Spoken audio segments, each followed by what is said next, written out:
खुद गुलबर्गा के अंदर कई मस्जिदों पर हमले हो रहे हैं। गुलबर्गा डिस्ट्रिक्ट के अंदर क्या काम कर रहे हैं district incharge minister Chetan R IPS साहब को मुलाकात करके हम लोगों ने यहाँ पर कंप्लेंट दर्ज करवाया और ये कहा है, ये डिमांड किया है कि इमीडिएटली एफआईआर किया जाए प्रभाकर कल्लड़ का, प्रभाकर भट्ट पर। जिस तरीके से उसने मंडिया में जो बयान दिया है कि मुस्लिम औरतें हर दिन एक नया हस्बैंड रखती है। जब से मोदी सरकार आई है, ये मोदी सरकार ने ये ऑप्शन निकालकर एक ही मर्द परमानेंट कर दिया है। इस तरीके के जो अल्फाज, नाजेबा अल्फाज जो कहा है, हम इसको सख्त मजम्मत करते हैं और हम सवाल पूछना चाहते हैं सरकार से, जिसने अपने मैनिफेस्टो में ये कहा था कि हम जिस दिन सरकार में आएंगे उस दिन हम आरएसएस और बजरंग दल पर पाबंदी लगाएंगे। खुद प्रियंक खरगे ये कह रहे थे, कहते कहते थक नहीं रहे थे।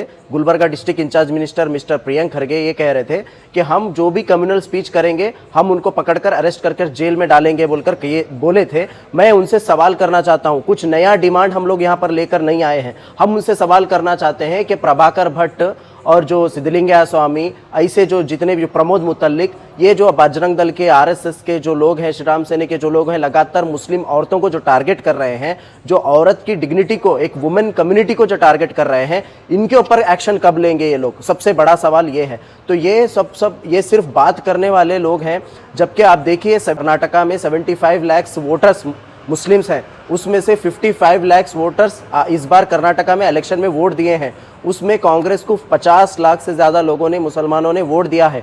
जो कांग्रेस को जितने वोट मिले हैं उसमें से 30% से ज़्यादा मुसलमानों के वोट है, तब जाकर कांग्रेस सत्ता में आई है। लेकिन कांग्रेस ने जो वादे किए थे, अपनी मैनिफेस्टो में जो लिखा था कि हम जीतने के बाद इमीडिएटली हिजाब आपको वापस देंगे, आपके ऊपर जो भी कम्युनल स्टेटमेंट्स दिया गए हैं उसको हम एक्शन लेंगे और आपके औरतों की हिफाजत हम लोग करेंगे, मस्जिदों की हिफाजत हम लोग करेंगे, खानकाहों की हिफाजत हम लोग करेंगे, ये तमाम चीज़ें कहा था। लेकिन क्या हो रहा है, खुद गुलबर्गा के अंदर कई मस्जिदों पर हमले हो रहे हैं। गुलबर्गा डिस्ट्रिक्ट के अंदर क्या काम कर रहे हैं डिस्ट्रिक्ट इंचार्ज मिनिस्टर, क्या काम कर रही है सरकार? आज 2 दिन हो गया औरत के ऊपर इतना बड़ा एक बयान देकर कल्लड़ का, प्रभाकर भट्ट का, लेकिन एक सो मोटो केस बुक करने के नहीं हुआ आपके पास। सो मोटो केस बुक नहीं कर सकी ये सरकार।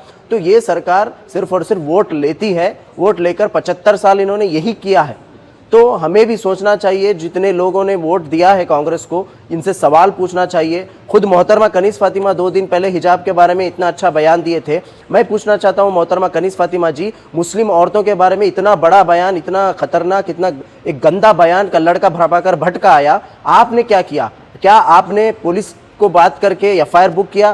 क्या आपने सो मोटो केस बुक करवाया? क्या आपने सरकार से बात किया? क्या आपने एक स्टेटमेंट जारी किया? तो ये बहुत ही शर्म की बात है। इसी को हम कंडेम करते हैं और हम आवाम से भी ये अपील करते हैं कि आप लोग ज़रूर सवाल पूछिए सरकार में। आप सिर्फ वोट देकर खामोश ना बैठे, सरकार से ज़रूर सवाल पूछें।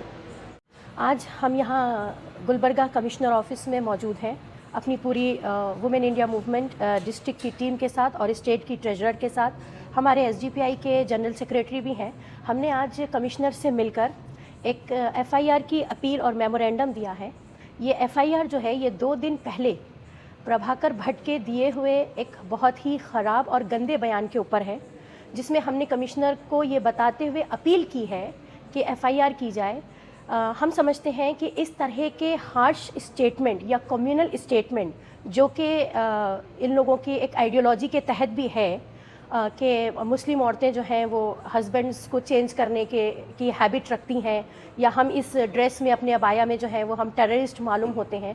इस तरह के हार्श जो है स्टेटमेंट्स, ये ना सिर्फ वुमेन डिग्निटी की अगेंस्ट हैं, बल्कि ये सोसाइटी के पूरे सेक्युलर और पीस फैब्रिक को भी जिसे कहते हैं कि डैमेज करते हैं। तो मैं समझती हूँ कि इस तरह के बयान के ऊपर अगर कांग्रेस की गवर्नमेंट में लॉ एंड ऑर्डर के तहत सख्त एक्शंस लिए जाते हैं तो हम काफ़ी हद तक इस हेट क्राइम को या हेट पॉलिटिक्स को कंट्रोल कर सकते हैं। तो हम एसडीपीआई या विम जो है इसको पूरी तरीके से कंडम करते हैं। इसके अलावा हमारा एक सवाल जो है वो कांग्रेस सिद्धरामैया जी की गवर्नमेंट से भी है, प्लस हमारा सवाल जो है वो उन सारे मुस्लिम रिप्रेजेंटेटिव से भी है जो ये कह के करोड़ से ऊपर मुसलमानों का वोट लेकर गए थे कि वो मुसलमानों को उनकी इज्जत, उनकी डिग्निटी, उनके राइट्स के साथ रूल करके दिखाएंगे कर्नाटका स्टेट में। और मैं समझती हूँ कि कहीं ना कहीं हमें उनके वादे फेल होते नज़र आ रहे हैं। ये बड़ी शर्म की बात है कि माइनॉरिटीज़ के जो रिप्रेजेंटेटिव्स माइनॉरिटीज़ से और अपनी कम्युनिटी से ढेर सारे वोट्स लेकर बैठ जाते हैं, उनसे हमें ना दाल चावल चाहिए, ना उनसे हमें फ्री की बिजली की या फ्री बस की भी उतनी ज़रूरत नहीं है जितनी ज़रूरत इस वक्त हमें अपनी डिग्निटी, अपने प्रोटेक्शन और अपने पीस की है माशरे में। तो मैं समझती हूँ कि ये सवाल जो है वो सिद्धरामैया जी तक पहुँचे और उन सारे माइनॉरिटी के रिप्रेजेंटेटिव्स तक पहुँचे और उनको शर्म भी महसूस हो कि बार बार इस तरह का हेट क्राइम या हेट स्पीचेस या हेट स्टेटमेंट जो दिए जाते हैं, इनके ऊपर आखिर गवर्नमेंट कंट्रोल क्यों नहीं लगाती। आज हम वुमेन इंडिया मूवमेंट की टीम की जानिब से यहाँ पर कमिश्नर ऑफिस में एक FIR जो प्रभाकर भट्ट 2 दिन पहले एक शर्मनाक स्टेटमेंट दिए हैं कि मुस्लिम औरतों को परमानेंट हस्बैंड नहीं रहता बोलकर, इसलिए हम यहाँ पर एज ए कमिश्नर को रिक्वेस्ट करने हैं कि इस तरीके से हेट स्पीच देने वालों के ऊपर जल्द से जल्द कार्रवाई हो जाए और ऐसे हेट स्पीच देने वालों के ऊपर अरेस्ट करा जाए।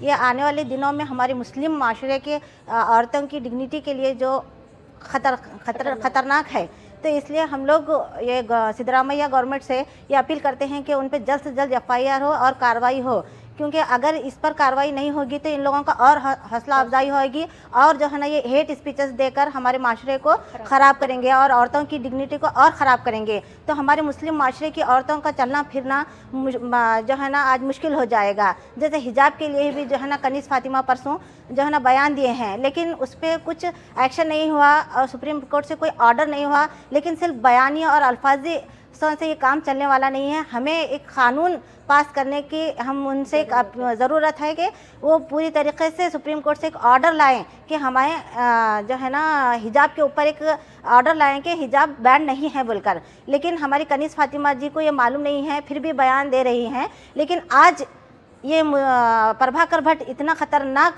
स्टेटमेंट देने के बाद भी उनका आज तक कोई स्टेटमेंट नहीं आया। तो हम आज MLA गुलबर्गी के MLA से भी ये सवाल करते हैं कनीज़ फातिमा जी से कि आज वो प्रभाकर भट्ट के ख़िलाफ़ में क्यों बयानबाजी नहीं कर रही हैं। तो हमारा ये सवाल कांग्रेस गवर्नमेंट और MLA कनीज़ फातिमा पूरे से जो है ना करते हैं कि जल्द से जल्द इसका हम रिज़ल्ट मिले।